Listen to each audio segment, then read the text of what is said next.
Hello everyone, my name is Qiu Chen.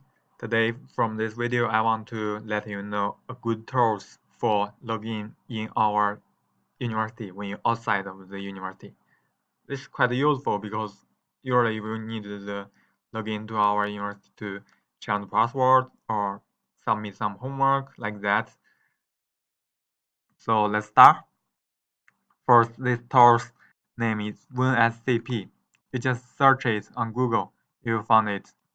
WinSCP's official site. Just official site, don't go other side.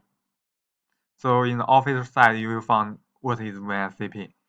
It's a free award-winning banner file manager. From this manager, you can use SFTP and FTP for the Windows system. Also, normally SSH also okay. So you can just easily to download.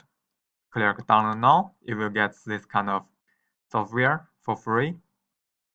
If you want, you also could donate. So because I already downloaded it, so I will not download again. Let's say after we download, we need to clear how to install it, because you will get a lot of information about like the first step. You will see this policy. Mostly if you not accept, you couldn't use the software. So just easily click accept. If you want to read it, just read it. It will take a long time.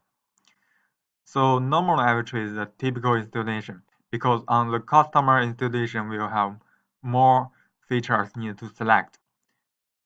But if you're not clear on the inside for SSH or SFTP something, don't do it. Just typical installation, because this is by the recommended by the software. So next, usually just next. There is just the style of the Windows style, like what kind of format show in your window.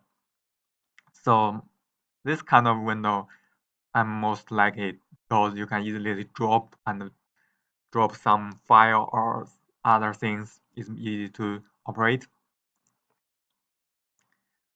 So this told you what kind of information this software will instill, like which location and what kind of type, and what kind of component. This is component, like I said, drag and drop shell. The expansion is kind of very useful when you use for drop some file to your university's account. Also, they will generate the SHK by automatically, and they will instill a plugin. I mean, you can easily use command line if you want. It's nice. So install it. It will take like 10 seconds. After this install, you will get, if you want donation, please, because it's a free software. So then you can just launch the software. So this is the software's window. So you see the first login and the new site. Let's say our university is, for example, my account. So first, I want to know if I want to SH my account, I need to confirm like the port or host name, like this kind of thing. So what kind of protocol I could use? So we should go our university's the website to find this kind of information. Also, if you use other kind of server to connect, use the WinSCP, you should find this kind of information, because it's important when you connect what kind of protocol is used. So let's go student and faculty. Then there have ISTC, Information Process Center. They will match about this kind of thing. You see, there have how to use SSH. In this page, you will read this kind of method, how to use SSH to log in your account of the university's account.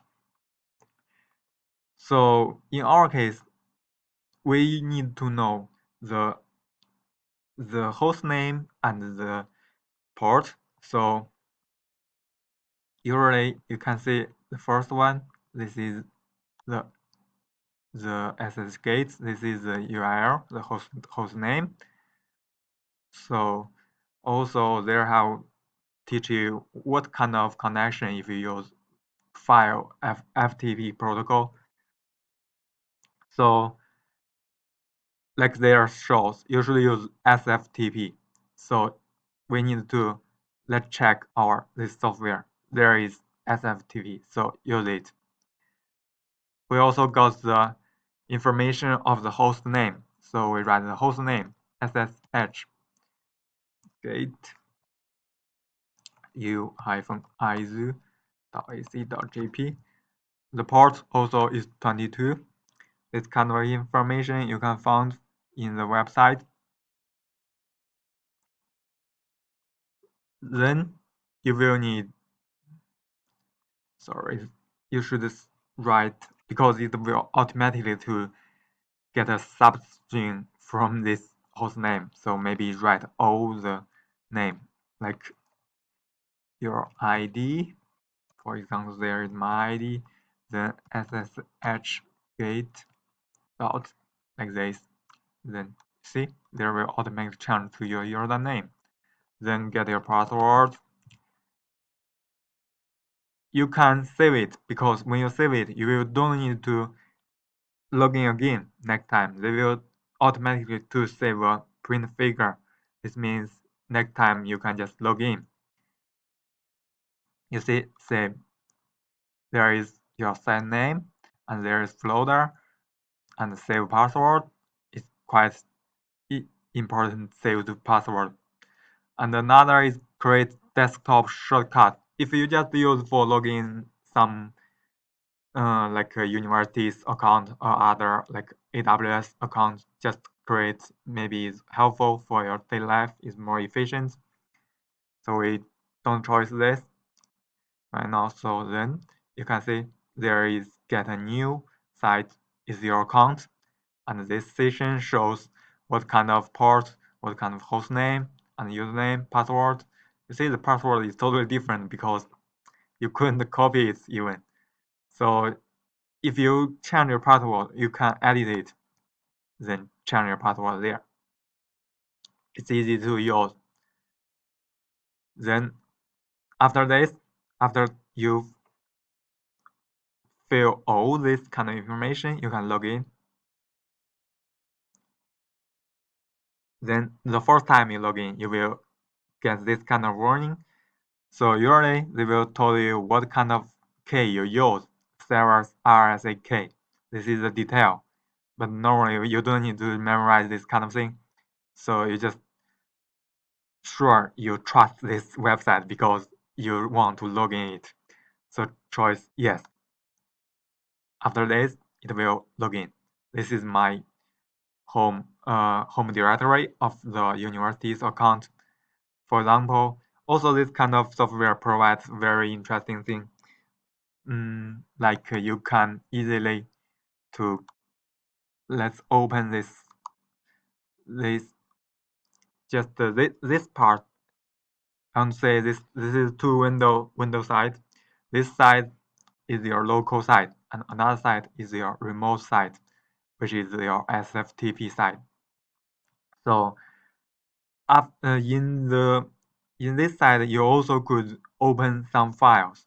Even sometimes you can change the coding method.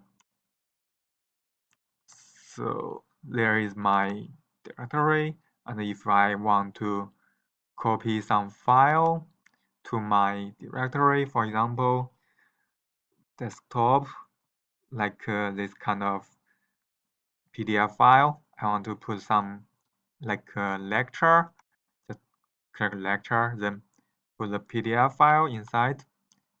You will get this kind of information. Sure, you just click OK, then you will get this kind of information. You also could check this in your university's account by go to access room. But if you use this kind of software, you don't need to go. Just upload or download something. like I want to download one of my lecture or edit one of my files, like this Scala file. When you edit it, you will get this kind of information. Also, you can easily to edit it. You see, they told you use the encoding is this encoding method. But usually, this encoding method is not good because, as we know, the UTF-8 is normal use. So when you edit some file in this kind of window, I mean, in this software's WinSCP server side to edit some file, please remember change the encoding method. You see, there another is UTF-8. Change to it. Then save it, Ctrl S. Then just close it. After that, you also could easily to delete something. This is the file operator, but sometimes we also need the operator of the command line. So there also inside have a command line. You see, there open a terminal. There will ask you some, are you sure like that? So you sure, use some command line. After there, you see, then you can write some command like we normally use execute. You get this kind of command. You see, there is in your directory, your home. This is my home directory. So this is the method to use command line. If you want to change password, just use the password command to change it. So after this, also there have another method like this. It's inside the putty.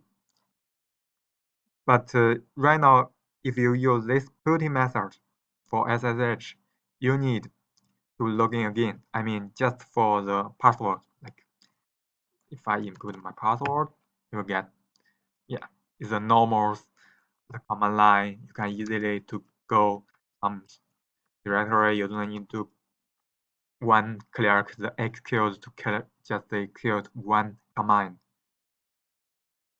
So this you will easily it and easy to submit homework when you need to submit in your account of university account, or delete something, change password. Also make some change when you're not in university. Don't need to go the exercise room. So that's all what I want to talk today. Thanks for your listening.